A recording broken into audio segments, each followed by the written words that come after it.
आज सर्वप्रथम मैं अपने गुरु शिव के चरणों में प्रणाम निवेदित करता हूँ। आज शिव गुरु परिचर्चा में जो प्रसंग है उसका विषय है शिव गुरु धन, धर्म, काम और मोक्ष, अर्थात सब कुछ देते हैं।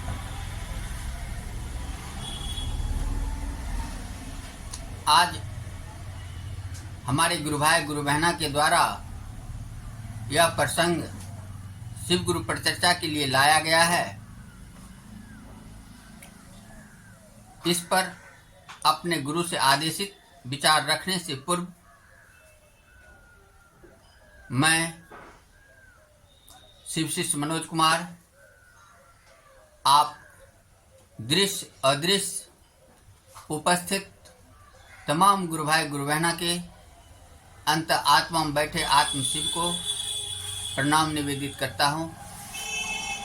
साहब हरिद्रानंद, दीदी नीलम आनंद के चरणों में प्रणाम निवेदित करता हूँ। अपने सीनियर संजय कुमार यादव के चरणों में प्रणाम निवेदित करता हूँ।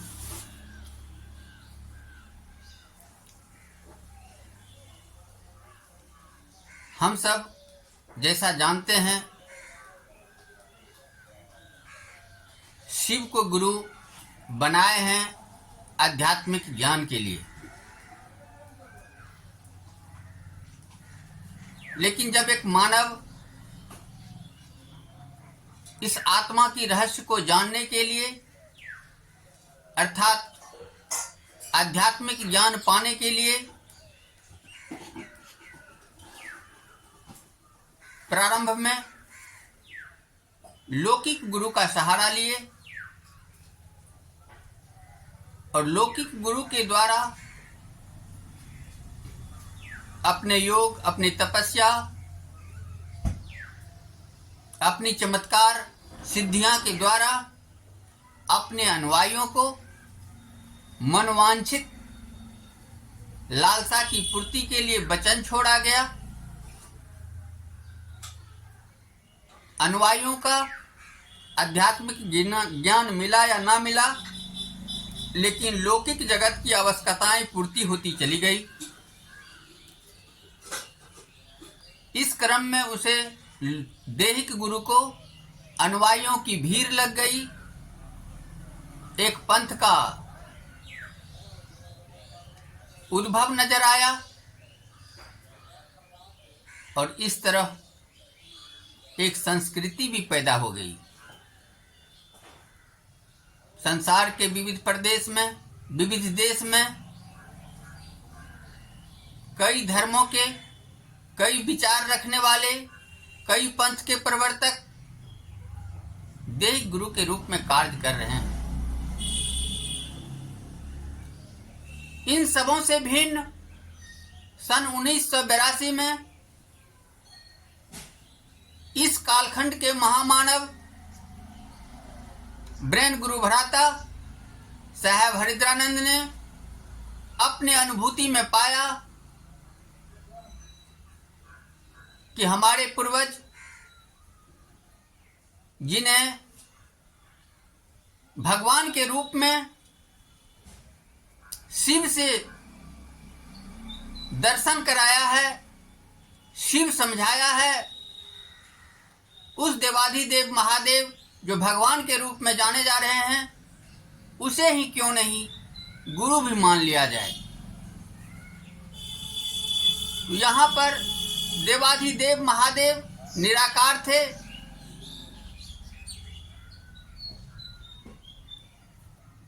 अदृश्य थे, अलौकिक शक्तियां थी। उसे जब गुरु बनाने की बात हुई, गुरु मान भी लिए।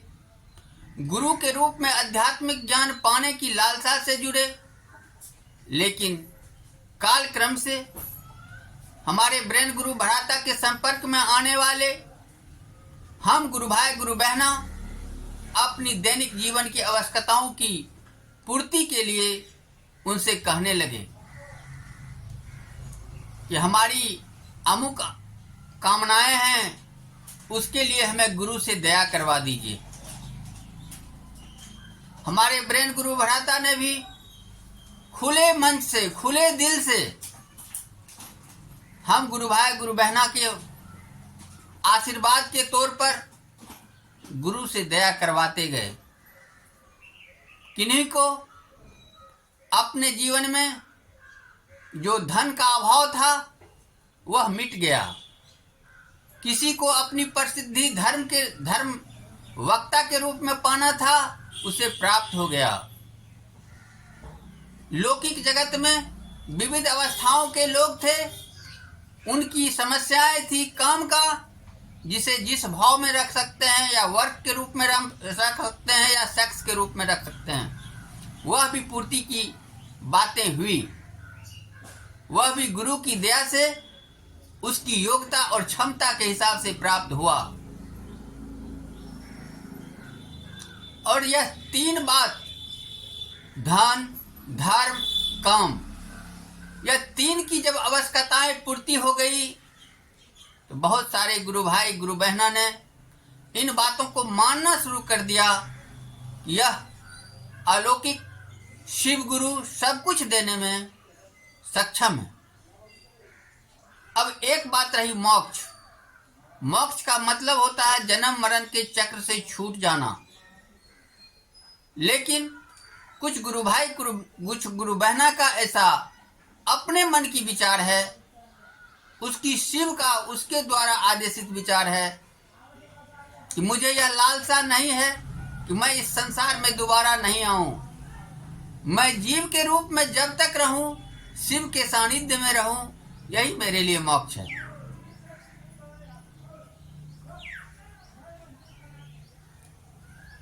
अब इसी विषय को आप इस रूप में जानें कि यह शिव, जिसे हमारे ब्रेन गुरु भ्राता भगवान शिव के रूप में हम सबों के समक्ष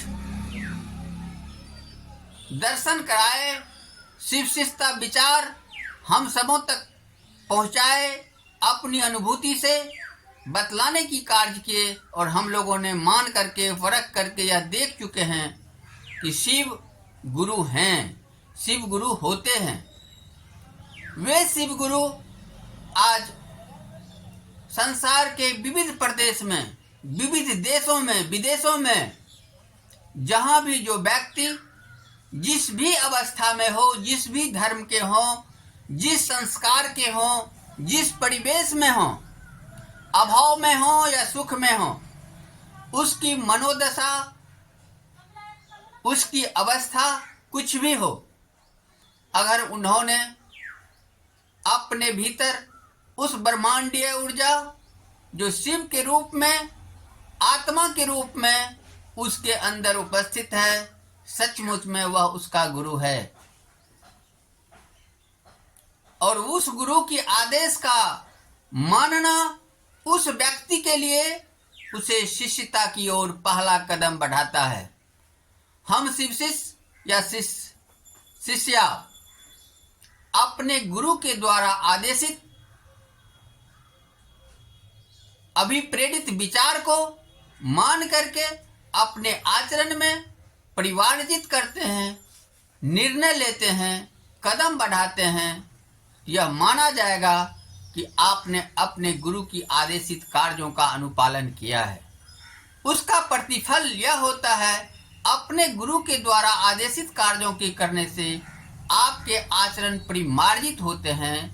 आप मानव सदृश सभी गुण, दया की भाव, करुणा की भाव, त्याग की भाव, संघर्ष की भाव, एक मानव में जो अच्छे अच्छे गुण हैं सब आप में समाहित होने लगता है। और जब आप मानव बन जाते हैं तो आपकी स्थिति उस शिव के जैसा हो जाता है, जो कि सब कुछ देने में समर्थवान हैं, फिर भी न्यूनतम आवश्यकताओं को अपने लिए रखते हैं। अपने लिए न्यूनतम आवश्यकताओं की पूर्ति हो, बस उतना ही लोभ रखते हैं, उतनी ही उसी जरूरत है। उसमें ऐसी बात नहीं होता है कि मुझे धन कुबेर बना दिया जाए। लालच नहीं होता है, लोभ नहीं होता है।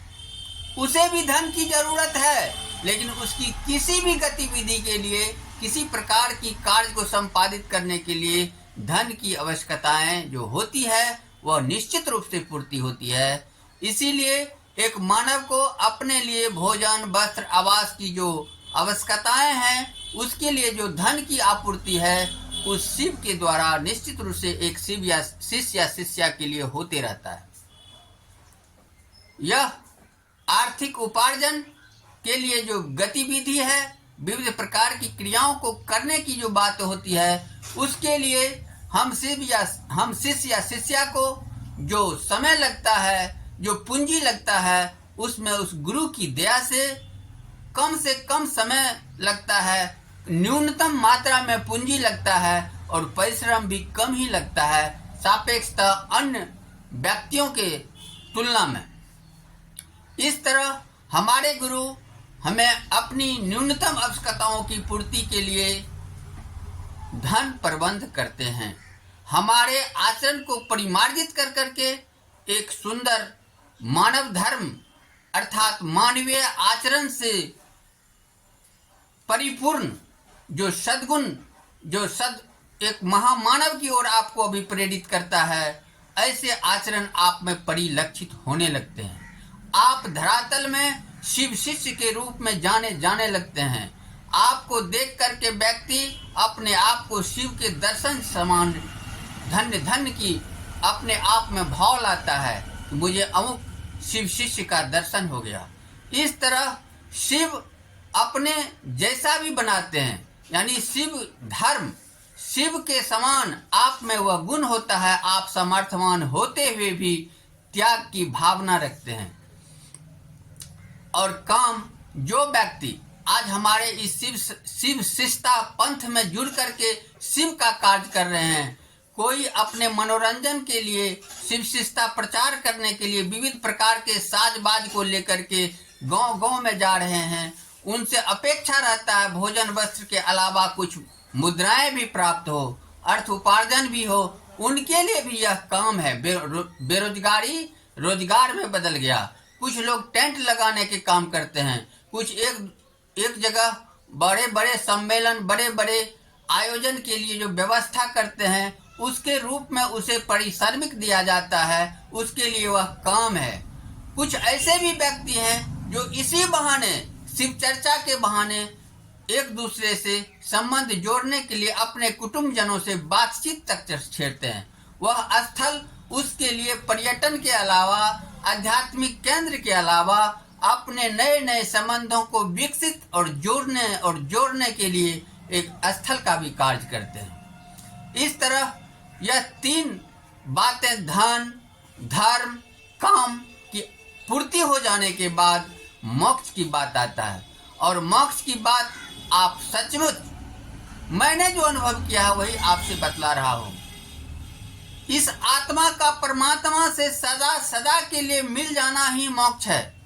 लेकिन अगर उस गुरु की दया आपके ऊपर विशेष रूप से है, इस शिष्य के रूप में इस धरातल पे आपका कार्य है, तो आपका पुनर्जन्म लेना, फिर आकर के इस धरातल पर शिष्य के रूप में कार्य करना, शिव शिष्टता को फैलाना अगर जरूरत है, तो आपको सदा के लिए नहीं, पुनः अगर अभिप्रेरित हो जाए तो जन्म भी लेना पड़ सकता है। अन्यथा इस सूक्ष्म जगत में घूम करके हर जगह सत्य की स्थापना करना पड़ेगा। शिव ही सत्य है, अर्थात असत्य जो फैलाव लिए हुए है इस कालखंड में कलयुग है। इस कलयुग की बात में असत्यता, झूठ, फरेब अधिक है, लेकिन इनसे भी घबराने की बात नहीं है, क्योंकि यहाँ पर उन बातों को ध्यान रखना है। अधिकाधिक कल्याण, कम से कम क्षति। जितना कम से कम कलयुग के प्रभाव को हम कम कर सकते हैं, अधिक से अधिक सत्य की स्थापित कर सकते हैं, इस कार्य को बढ़ाना है, इस कार्य को करना है। इसके लिए हमें लोक कल्याण का भाव होना चाहिए। लोक कल्याण की भाव में सत्य और असत्य की संघर्ष में यह कलयुग है। इसके लिए जो यह गुण है, संभव है जगह जगह पर आपके प्रभाव को कम करने के लिए ऐसे लांछन भी लग सकते हैं जो कि अशोभनीय है, लेकिन घबराने की बात नहीं है। हम सिर्फ शिष्य या शिष्या इसे यह मान करके चलेंगे, यह कलयुग और सतयुग की संघर्ष में कुछ ऐसे बात आते हैं, लेकिन अंततः सत्यमेव जयते, सत्य की ही जीत होती है। अर्थात शिव से अभिप्रेत आप कार्य करें, अर्थात जितने भी जीव हैं वह शिव है। अगर कोई ऐसी बातें आ रही है तो उस बातों को हमें एक क्रिकेट के खिलाड़ी की जो कैच लेता है पीछे विकेट के पीछे, गेंद को पकड़ के खींचता है फिर फेंक देता है, उसी तरह इस कलयुग में भी असत्य कुछ जगह है, आपको अवमनस्क ढंग से ही स्वीकार करना पड़ेगा, क्योंकि यह उसका युग है, कलयुग है। उस बातों को ध्यान में रखते हुए भी फिर मुझे आगे निकल जाना है। उस देश काल परिस्थिति के हिसाब से आपको शिव शिष्टता का कार्य करना है, शिव को स्थापित करना है। शिव स्थापित है ही, आपको स्थापित करना है कि आपके भीतर बैठे हुए आत्म शिव आपका गुरु है। शिव को स्थापित नहीं करना है, शिव के रूप में अपने आप को स्थापित करना है, जो कि आपका फेस वैल्यू होगा, और आप उस फेस वैल्यू के द्वारा शिव शिष्य माने जाएंगे, जाने जाएंगे, संसार में पहचाने जाएंगे। और इस कार्य को करते हुए अगर आपका जीवन अपने आप को लगे कि धन्य है कि मैं शिव का शिष्य इस जन्म में बन पाया, तो आज उन विचारों को मैं कहना चाह रहा हूँ कि वे मानव सौभाग्यशाली हैं जिनके आध्यात्मिक गुरु शिव हैं। अर्थात वे मानव सौभाग्यशाली हैं जिनके आध्यात्मिक गुरु शिव हैं, क्योंकि यह लौकिक गुरु के समान उससे अधिक सर्वोत्तम रूप में, सर्वोपरि रूप में हमारे आध्यात्मिक गुरु शिव इस संसार में जो भी शिष्य या शिष्या हैं सभी को आवश्यकता के अनुसार धन, धर्म, काम और मोक्ष सब कुछ देते हैं।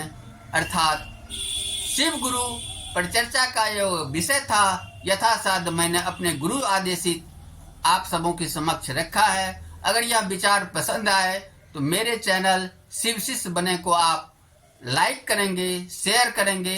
यह मोटिवेशन मुझे अन्य वीडियो बनाने के लिए भी अभिप्रेरित करेगा और कमेंट भी करेंगे। इन सारी चर्चाएं मैं अंतरिक्ष साम्राज्य में संप्रेषित कर रहा हूँ। जय महादेव। शिव शिष्य मनोज का प्रणाम।